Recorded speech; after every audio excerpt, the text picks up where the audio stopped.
सुप्रभात है मित्रों, मैं मनोज मेहरा आपका अपने ही चैनल योग और निरोग पर स्वागत करता हूं और आपका आह्वान करता हूं 4P पद्धति अपनाएं, निरोग जीवन पाएं बिना औषधि सेवन। मित्रों, आज का जो विषय है हमारा, वैसे तो आप सभी जानते हैं, आप सभी समझदार हैं कि आपको क्या खाना चाहिए, क्या नहीं खाना चाहिए। पूरी तरह से आप इस बारे में जानकारी रखते हैं, परंतु आज का जो विषय है हमारा, उसमें मैं इस प्रकार की कुछ बातें डिस्कस करना चाहता हूं, कुछ इस प्रकार की चीजें डिस्कस करना चाहता हूं जिन्हें आप अपने स्वास्थ्य के लिए बहुत अच्छा मानते हैं, बेहतर मानते हैं।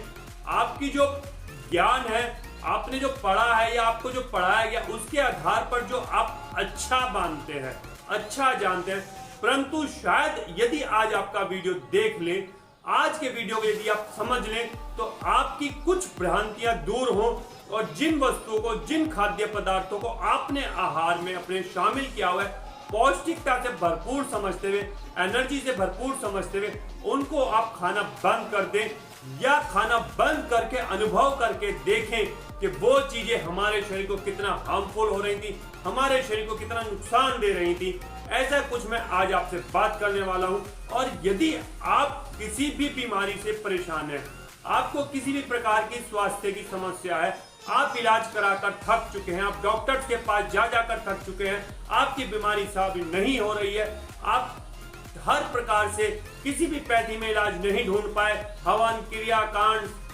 गंडे, तावीज, एलोपैथी, आयुर्वेदिक, यूनानी, सभी प्रकार से थक चुके हैं, तो आज के वीडियो को थोड़ा सा देख लें और समझ लें। मैं वो बातें आपको डिस्कस करने वाला हूं, मैं वो बातें आपको बताने वाला हूं जो आज तक आपको शायद पता नहीं है। आप उन बातों का यदि ज्ञान समझ लें तो आप जीवन पर्यंत कभी बीमार नहीं होंगे। हमें जो पता है कि हमारे भोजन में क्या सही है, क्या गलत है, इसमें थोड़ा सा आमूल चूल परिवर्तन आज मैं करना चाहता हूं। तो चलिए स्टार्ट करते हैं आज का वीडियो, जिसमें बात करेंगे कौन से खाद्य पदार्थ हमारे अमृत का कार्य करते हैं और कौन से खाद्य पदार्थ हमारे लिए विष का काम करते हैं। चलिए, शुभ प्रातः मित्रों, एक बार फिर से आपको प्रातः काल का शुभ होने के लिए मैंने बताया। क्यों बताया? क्योंकि आज आपका जीवन परिवर्तित होने वाला है। देखिए मित्रों, आपको बताया जाता है यदि आप मैदा खाते हैं, मैदे से बनी हुई वस्तुएं खाते तो आपको नुकसान देती हैं, बहुत सही बात है। आप यदि अल्कोहल लेते हैं, आपको नुकसान देता है, बहुत सही बात है।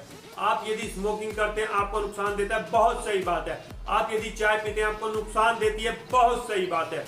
और इसके स्थान पर आप यदि भोजन करते हैं, पौष्टिक अन्न खाते हैं, रोटी खाते हैं, आपको बताया जाता है कि बहुत पौष्टिक है, बहुत गलत बात है। आपको बताया जाता है दूध खाने से एनर्जी आती है, शरीर बलवान और हष्ट-पुष्ट बनता है, बहुत गलत बात है।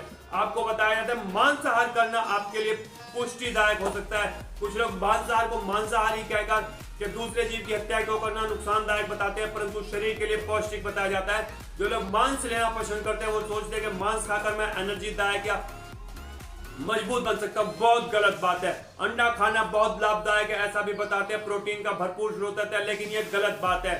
बहुत से मिथक हैं जो आपको बताए जाते हैं, लेकिन मैं आज इन मिथक्स को तोड़ना चाहता हूं। मित्रों, वो भोजन जो हमारे शरीर को पौष्टिक अभी तक बताया जाता है, मेरे हिसाब से, लेकिन मेरे हिसाब से ही नहीं कह सकते हैं, आप इसको अनुभव करके देखेंगे, मेरी बात आप सुनेंगे, उसके पश्चात इसको अपने जीवन में फॉलो करेंगे, मात्र 5-7 दिन फॉलो करेंगे, तो आपको अपने आप अनुभव हो जाएगा क्या मैंने सही कहा था, क्या मैंने गलत कहा था। ऐसा कुछ नहीं है कि मैं जबरदस्ती थोप दूं और आपको मेरी बात माननी पड़ेगी, ऐसा नहीं है। सिर्फ आपको अनुभव करना है, अनुभव करेंगे तो सीख जाएंगे, पहचान जाएंगे, मान जाएंगे कि अभी तक जितने भी बातें हमें सिखाई गई, पढ़ाई गई, रटाई गई हैं, वो हमारे लिए नुकसानदायक ही साबित हो रही हैं। इसीलिए हम बीमार रहते हैं, इसीलिए दुनिया भर की दवाइयां खाने के बाद भी हम सही नहीं रहते। और ये जो आजकल कोरोना का डर फैला हुआ है, हमें कोई जरूरत नहीं है घर में कैद रहने की, हमें किसी भी प्रकार से कोरोना हो नहीं सकता है यदि हम इन बातों को गहराई से समझ लें। तो मैं आपको बताने वाला हूं, जो आप रोटी खाते हैं खाना बंद कर दें, जो आप दूध पीते हैं पीना बंद कर दें, जितनी भी वस्तुएं आप गैस पर चढ़ाकर आहार ले रहे हैं, वो आपके लिए लाभदायक नहीं है, वो आपको हानि दे रहा है, अनुभव करके देख लें। कुछ दिन, कुछ मात्र 7 दिन ही कर लें, मात्र 7 दिन यदि आप मेरी बात मान लेते तो आपको अंतर पता चल जाएगा। सिर्फ और सिर्फ वो भोजन जो हम गैस पर चढ़ा देते हैं उसको बंद कर दें। सिर्फ वो खाएं जो हम कच्चा खा सकते हैं, बिना गैस पर चढ़ाए खा सकते हैं, बिना प्रोसेस करे खा सकते हैं। क्या हो सकता है ऐसा? जैसे केला, जैसे आम, जैसे संतरा, जैसे अमरूद, जैसे पपीता, जैसे नाशपाती, जैसे आलू बुखारा, जैसे सारे मौसमी फल जितने भी आपके मौसम में आ रहे हैं, जैसे खरबूज, जैसे तरबूजा, जैसे खीरा, जैसे किकड़ी, कैसे जितने भी हो जो कि आ रहे हैं आजकल के मौसम में और हमारे एरिया में पैदा होते हैं। यदि हम जिस एरिया में रह रहे हैं और उस एरिया का वो प्रोडक्ट नहीं है तो हमें लाभ नहीं देगा। जैसे कि आम यदि खा रहे हैं तो मेरे एरिया में होता है, भरपूर खाऊं। सेब यदि मैं कश्मीर जाता हूं, शिमला जाता हूं तो भरपूर खाऊं। जो भी एरिया का लोकल फल है, जैसे गुजरात में जाता हूं तो अंगूर भरपूर खाऊं। इसी प्रकार से वही फल आपको अपने आहार में शामिल करने हैं जो कि आपके लोकल है, रीजनल है, सीजनल है, ओरिजिनल है, नेचुरल है। ये सारे वर्ड्स का मीनिंग समझ लीजिए। इनके ऊपर कोई प्रोसेस ना की जाती है, डायरेक्ट पेड़ पर पके हमने ग्रहण किए। हमें इनको गैस पर चलाकर इनकी जो लाइफ विटामिन हैं, जो जिंदा विटामिन हैं, जो हमारे शरीर में एब्जॉर्ब हो सकते थे, उनको जलाकर मारना नहीं है। यह तो आपको कॉमन सेंस पता है मित्रों कि जो भी चीज आग में रखी जाएगी वो जल जाएगी, जलकर मर जाएगी। तो क्या इस छोटी सी उदाहरण से आप नहीं समझ पा रहे हैं कि मरी हुई चीज हम खाएं? मांसाहार तो मना किया जाता है, परंतु जो आप रोटी पकाकर खाते हैं, जो आप सब्जी बनाकर खाते हैं, वो भी मांसाहार की ही श्रेणी में आता है, मृत श्रेणी में आता है। और जो चीज मृत है उसको आप आहार में ग्रहण करेंगे तो आपको वो मृत ही कर रही है। वो आपके शरीर को आवश्यक minerals, vitamin, fats, carbohydrates, proteins नहीं दे पा रही है। मृत चीज आपके शरीर में जाके चिपक रही है, सड़ रही है, अटक रही है, बाहर नहीं निकल पा रही है, जो आपकी बीमारी का पक्का कारण बनती जा रही है। तो अपनी पुरानी धारणाओं को मिटाने के लिए सिर्फ मात्र 7 दिन मेरी बातों को समझिए। जितनी भी गैस पर चढ़ाई हुई वस्तुएं उनका सेवन बंद कीजिए। जो वस्तु परमात्मा ने हमें बनाई है, जिसको देखते ही हमारा मन खाने के लिए करे और हम उसको उठाएं और खा सके, ग्रहण कर सके, ना कोई प्रोसेस करने की जरूरत पड़े, ना मिर्च मसाले डालने की जरूरत पड़े, ना उसको गैस पर चढ़ाने की जरूरत पड़े, ऐसा भोजन ही हमारे शरीर के लिए लाभदायक है, क्योंकि वो जीवित भोजन है, वो लाइफ विटामिन से भरपूर है, वो लाइफ कार्बोहाइड्रेट से भरपूर है। ये जो हम दाल, आटा, चावल लेते हैं, ये हमारे भोजन की श्रेणी में नहीं आता है। आपको मालूम होगा मित्रों, यदि मोटरसाइकिल कोई हम खरीदते हैं और वो पेट्रोल से चलने के लिए बताई जाती है हमें, तो हम उसके अंदर कितना ही महंगा फ्यूल डाल दें, उसमें गाड़ी का 4 पहिए की अच्छा वाला फ्यूल डालें, उसके अंदर एरोप्लेन का फ्यूल डालें, उसके अंदर शिप का फ्यूल डालें, जो बहुत महंगे आते हैं, हाई क्वालिटी के होते हैं, परंतु वो मोटरसाइकिल चलेगी नहीं।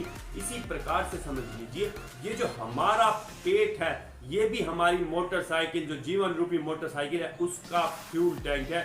और इस फ्यूल टैंक में अगर हम वो फ्यूल नहीं डालते हैं जो प्रेस्क्राइब्ड है, जिसका फ्यूल का डाइजेशन होने के बाद एनर्जी रिलीज होती है, वो फ्यूल हम नहीं डालते हैं, तो हमारी ये स्टमक वर्क नहीं कर पाता है, अच्छे से डाइजेस्ट नहीं कर पाता है और उसके अंदर से पूरी एनर्जी को एब्जॉर्ब नहीं कर पाता है।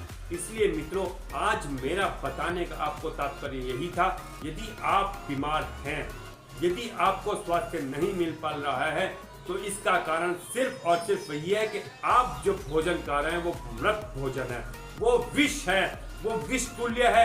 आपको यदि जीवित रहना है तो अमृत का सेवन करना होगा, और अमृत वाला भोजन वही है जो सीधे सीधे आप ग्रहण कर सकते हैं। गैस पर ना चलाएं, गैस पर चढ़ाते ही भोजन विष तुल्य हो जाता है और विष युक्त भोजन आपके शरीर को नुकसान देता है। यह स्लो पॉइजन धीरे धीरे धीरे आपकी जीवनी शक्ति को घटाता चला जाता है, आपकी आयु को घटाता चला जाता है, आपकी एनर्जी को घटाता चला जाता है, आपके काम करने की संकल्प को कम करता चला जाता है। इसीलिए मित्रों, आप सोच कर देख लीजिए, पुराने सालों में महापुरुष पैदा हुआ करते थे, अब महापुरुष दिखाई नहीं दे रहे हैं। हिंदुस्तान के घर घर में महापुरुष होते थे, अब महापुरुष इसीलिए नहीं है क्योंकि हम उनको बचपन से ही, पैदा होने से पहले ही जहर खिलाना शुरू करते हैं।